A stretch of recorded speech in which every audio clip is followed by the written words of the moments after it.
अंजना मैया ने लक्ष्मण को देखा तो उनकी बात समझ में आ गई। लक्ष्मण, तुम्हें हमारे दूध पर भरोसा नहीं है। राम कहते हैं मां, तुम मत डांटो हनुमान को। हनुमान सब कुछ करने में समर्थ था। पर मां, अगर हनुमान सब कुछ कर देता तो उसके स्वामी का क्या होता? इसलिए तुम्हारे लाला ने जो भी कुछ नहीं किया हमारे लिए किया, नाराज मत हो। पर लक्ष्मण की हंसी मां को चुभ गई। हमारे दूध पर तुमने हंसे, हमारे दूध की क्षमता पर हंसे। मैंने जो दूध पिलाया हनुमान को, वो दूध पर तुमने हंसा। उसी समय मां के क्रोध के कारण से मां के दोनों अस्त्रों से इतना दूध बहा कि अंजना पर्वत को दो टुकड़ा कर दिया और नदी बन करके बहते। जब नदी बन करके बही तब हनुमान जी देख रहे हैं लक्ष्मण जी चरणों में आकर गिर गए। अंजना मैया को कहा, मां, मुझे भरोसा नहीं था कि तुम्हारे दूध में इतना पावर है, इतनी क्षमता है। आज तुम्हारे दूध का रहस्य समझ में आया कि हनुमान क्या है। मैं कभी जिंदा नहीं हो सकता था, मुझे शक्ति लगी थी और समय रात भर का। पर तुम्हारा बेटा ने हजारों मील दूर से जाकर के संजीवनी बूटी नहीं, पूरा पहाड़ ही उखाड़ करके ले आया। मैंने नहीं देखा उस समय ना, मैं तो मूर्छा में था।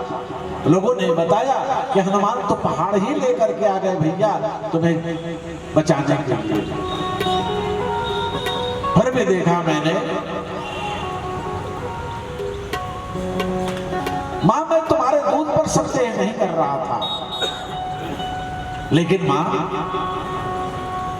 मुझे नहीं मालूम था कि इतना प्रबल दूध है कि जो पहाड़ों को भी फाड़ सकता है। राम लक्ष्मण हनुमान जी हाथ जोड़ करके खड़े हो गए। महाराज, हे मां, क्षमा करो। उसी समय राम ने भगवान शिव का स्मरण किया और भगवान शिव आते ही नर्मदा का स्मरण किया, नर्मदा मैया का। नर्मदा मैया उस समय आई।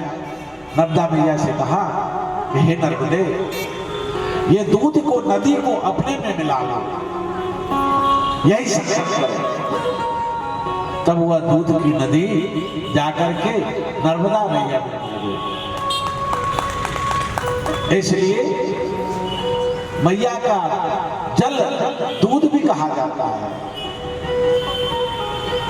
इसीलिए अपवित्र चीज, कोई ऐसी चीज मैया के जल में नहीं डालना चाहिए। मैं पहले दिन भी बता रहा आपसे कि स्नान करने के बाद भी कपड़े को बाहर निचोड़ना चाहिए। माँ के जल के अंदर कभी भी अपने साड़ी कपड़े को निचोड़े ना, बाहर निचोड़ दिया। माँ इतनी पावन है, इतनी पवित्र है, माँ तो कभी नहीं बोलेगी ना बेटा कितना हूं अपराध करते। माँ कभी नाराज होती है क्या? कभी ये नाराज नहीं होती, कभी नाराज नहीं होती माँ। लेकिन हमारा कर्तव्य है कि हम अपने भारत की नदियों का देखभाल करें, उसमें अपवित्र चीज न डालें। कुछ ऐसा हमारा संयोग हुआ, 2 बार मुझे भागवत करने का मौका मिला। बरमान में मैंने भागवत किया, 7 दिन 8 दिन एक बार रहा, 8 दिन एक बार रहा, तो मैं बहुत सी चीजें वहां से मैंने पाया कि नर्मदा नदी नहीं है, नर्मदा साक्षात मां है। नर्मदा जल नहीं है, साक्षात अमृत है। जो मनुष्य का मरने के बाद जो अस्थियां गंगा में डाली जाती है, वो विष्णु लोक चला जाता है, और जिसकी अस्थियां नर्मदा जी में डाल जाती है वो भगवान शंकर बन जाता है। कैसे बन जाता है? हड्डियां पत्थरों में जुड़ करके पत्थर बन जाती हैं, और नर्मदा जी का हर पत्थर शंकर कहलाता है। ये शिव पुराण भी कहता है, नर्मदा पुराण भी कहती है। बताइए हमारी हड्डी क्या बन गई? पत्थर। और एक बात और बताऊं कि आप कोई भी मूर्ति लाइए तो आपको स्थापना करना पड़ेगा, लेकिन नर्मदा का पत्थर स्थापना करने की जरूरत नहीं है, सीधे आप रख दो और भोले बाबा की पूजा शुरू कर दो और आरती भी करो 2 टाइम। जय शिव ओंकारा स्वामी भज शिव ओंकारा। तीनों देव है, ब्रह्मा विष्णु सदा शिव, भोले भोले नाथ महादेव। हरे दानी धारा ओम हर हर हरे।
किसी से मत पूछो, नर्मदा जी स्नान करने जाओ, एक पत्थर लाओ और ला करके अपने घर में धर दो। हमारा शास्त्र कहता है किसी मूर्ति को आपने स्थापना नहीं कर पाए, 3 दिन अगर आपने उसका पूजा कर दिया तो स्वयं प्रतिष्ठित हो जाती है, स्वयं जागृत हो जाती है। और नर्मदेश्वर जो लिंग होता है ना, नर्मदेश्वर जो शिवलिंग होता है ना, वो बढ़ता है, बढ़ता है। मैं अपने आंखों से देखा हूं, हमारे भाई साहब गोरखपुर में, वहां भी ये नरसिंहपुर के पास में, वहां जो नर्मदा जी से निकाला हुआ पत्थर बहुत सुंदर नहीं, कैसा भी निकाल कर दे दिया, आज वो स्थापित है, वो दिनों दिन बढ़ रहा है। नर्मदा का महत्व कोई जानता है भैया। जो नर्मदा के किनारे है, जो नर्मदा को पूजता है, जो नर्मदा में स्नान करता है, जो नर्मदा के किनारे बैठ करके भोजन करता है, भक्ति करता है, वही जानता है। हमारे बीच में हमारे सीताराम भैया भी बैठे हैं, हमारे मोहल्ले से ही हैं, हमारे ठीक सामने बैठे हैं नीचे। ये नर्मदा जी के किनारे होशंगाबाद में काफी नौकरी किया पुलिस में रहते हुए, और नर्मदा जी में स्नान भी होता था। नर्मदा जी के किनारे एक शिव मंदिर था, तो ये बड़े शौकीन थे भक्ति में, भजन कीर्तन में बहुत शौकीन, गीता का काफी अध्ययन है उनके अंदर, और हर चीज का अध्ययन है। ज्ञान कोई जात देख करके नहीं आता है, जो ज्ञान को पाना चाहता है वो पा लेता है। ज्ञान की कोई जात नहीं होती है, ज्ञान की कोई बिरादरी नहीं होती। नर्मदा जी के किनारे एक मौनी बाबा रहते थे, जी गए भैया, और जब वहां गए,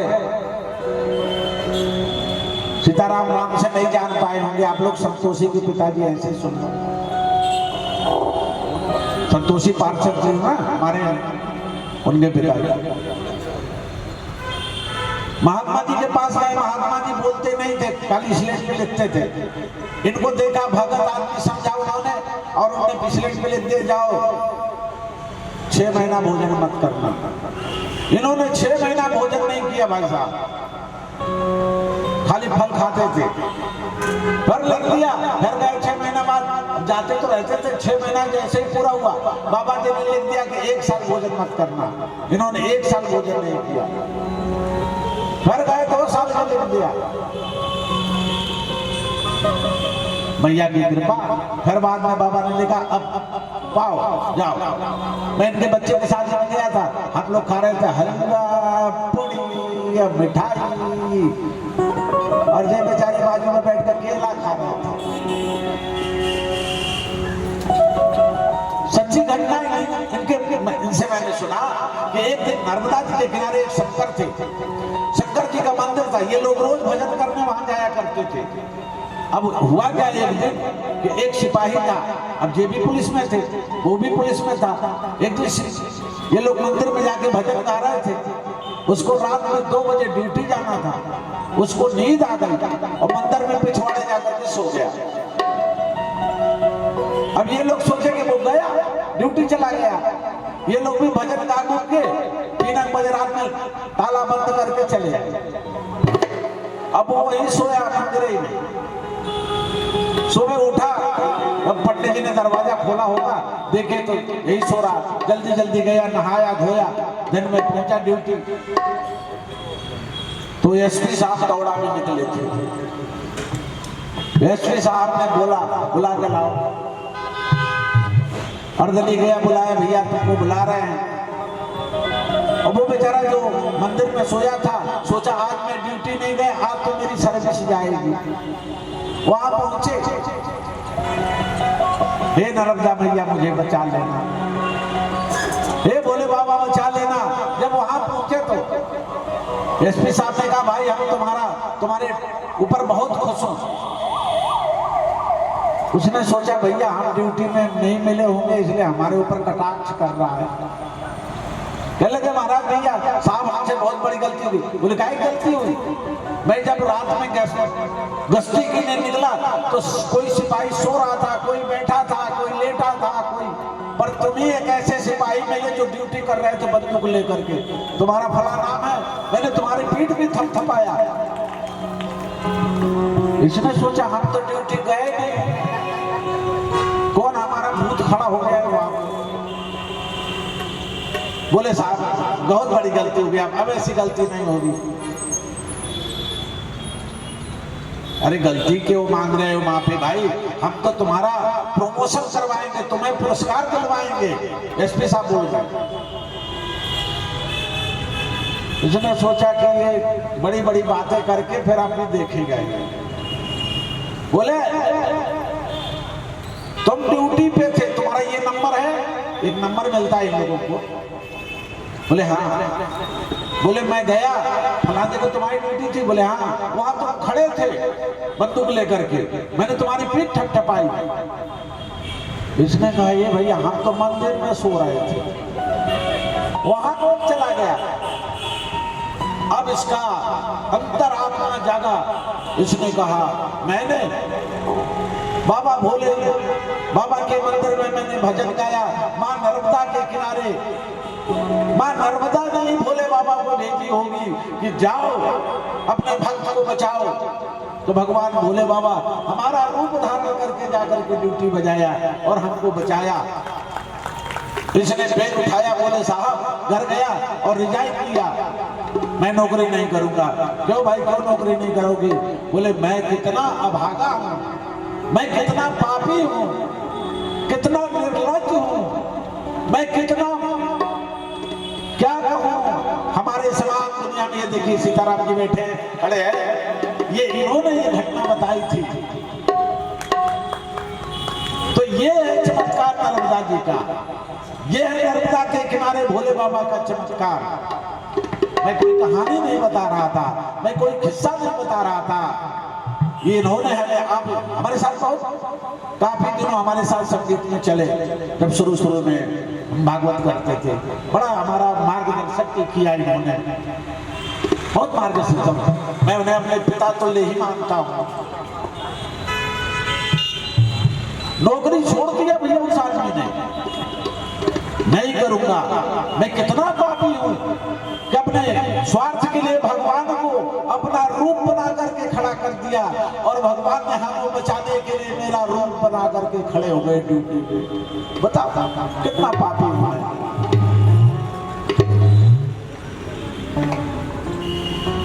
ये सत्य है। मां नर्मदा, आज भी आप नर्मदा के किनारे जाइए, बैठ करके जरा देखिए कि तू भोजन देगी तभी खाऊंगा, भोजन जरूर आएगा, ये मेरा विश्वास है। एक महात्मा जी मिले, बोले मेरा एक साथी बताया मेरे को, मैं परिक्रमा में चला, मैंने संकल्प कर लिया था 3 घर का भिक्षा मांगकर खाते हैं नर्मदा जी के किनारे, बताया ना परिक्रमा करने वाले। पर उस महात्मा ने कहा मैं भिक्षा मांगूंगा ही नहीं, किसी से नहीं मांगूंगा, बिना मांगे जिसने दे दिया मैं पाऊंगा, मना नहीं करूंगा, लेकिन मांगूंगा नहीं, किसी के सामने हाथ नहीं फैलाऊंगा, मांगूंगा तो केवल नर्मदा मां से मांगूंगा। भैया कहते हैं ऐसे घनघोर, जब आखिरी में भरूच की तरफ, इस तरफ जलेश्वर तरफ, वहां पर मां नर्मदा के किनारे किनारे चलना पड़ता है, कोई पेड़ भी नहीं मिलेगा, कोई पानी का स्रोत नहीं मिलेगा, 24 घंटा हो गया उसको चलते हुए, पानी नहीं मिला, भोजन नहीं मिला, और वो भी कह दिया कि जब तक नर्मदा माई स्वयं नहीं देगी तब तक मैं खाऊंगा। ये महात्माओं के मुंह से सुना हूं मैं। रात का 12 बज गया, महात्मा जी एक चीज का झाड़ था, उसके किनारे बैठ करके पेड़ से टीका लगाकर अकेले थे, रात का बियाबान था, एकदम अंधेरी रात। 2 दिन से महात्मा जी ने कुछ खाया नहीं, पेड़ का टेका लगाए हुए भूख को बर्दाश्त करते हुए लेटे। भूख में बिना भोजन के कभी नींद आती है क्या? नहीं है। तो नींद भी नहीं आ रही थी, सोए भी नहीं थी, पर आंखें बंद थी, कुछ गश्त सा आ रहा था तो आंखें बंद थी। अब मां को बर्दाश्त नहीं हुआ। एक बात ध्यान रखिएगा, एक बार अपने पिता अपने पुत्र के बारे में सोच सकता है, लेकिन मां कभी बर्दाश्त नहीं करती कि मेरा बेटा भूखा रहेगा। रात को 3 बज गया, मां नर्मदा को आना पड़ा एक बूढ़ी औरत का रूप बनाकर। उस समय महात्मा जी कहते हैं कि मैं बेसुध हो गया था, मुझे मूर्छा आ गई थी। क्यों? भूख के कारण। शायद मैं कुछ देर बाद मर जाता, मेरे प्राणान हो जाते।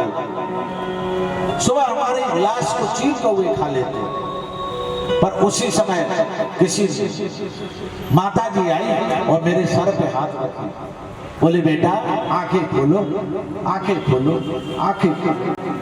मैं गश्त आ गया था, मैं बेसुध था, आधा होश में था, आधा बेसुध था, मुझे कुछ खबर नहीं, पर किसी की आवाज मेरे कानों में आ रही थी कि कोई मां मुझे पुकार रही है, बेटा उठो, बेटा उठो, बेटा।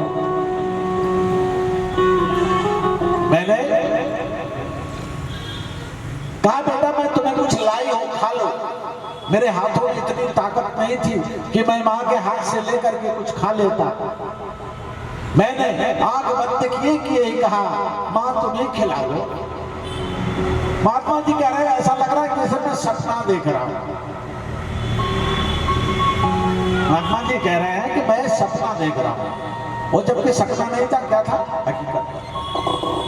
उसी समय एक बुद्धि का लड्डू हमारे मुंह में आया, मां ने अपने हाथ से खिलाया, और जैसे वो बुद्धि का लड्डू मैंने मुंह में गया और उसका स्वाद खाते हुए, मुंह चबाते हुए मैंने उसको अंदर किया, उसी समय ऐसा लगा कि मेरे शरीर में पता नहीं कहां से ताकत आ गई। मेरे नेत्र खुल गए, मेरे शरीर में एक प्रकाशमान हो गया, हमारे शरीर में ताकत आ गई और मैं उठ के बैठ गया। और मैं देख रहा हूं कि वो मां लड्डू दे करके मैं जाते हुए भी देखा। मां मां कह करके मैं दौड़ा जब तक मां गायब हो गई। नर्मदा मां कहती हैं, बेटा हमारे किनारे रह करके, हमारे गोदी में रह करके तुम भूखा रहोगे? तभी तो नर्मदावासी कहते ना, 2 लाइन सुनाऊंगा, 2 लाइन में, ज्यादा नहीं। नर्मदावासियों को कितना भरोसा है। अरे देह नर्मदा माई रे, देह नर्मदा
अभिमानी का मन कटाती नाम की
लगता